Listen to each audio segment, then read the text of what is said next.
Hi everybody, in today's video I am going to show you how do you combine first name and last name without using a formula.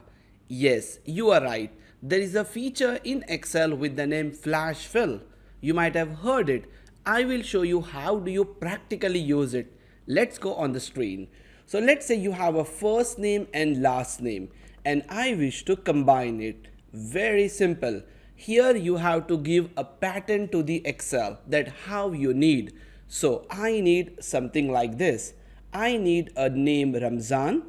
Then I wanted to press a space bar. I need a space bar and I will write a word Rajani and I press enter.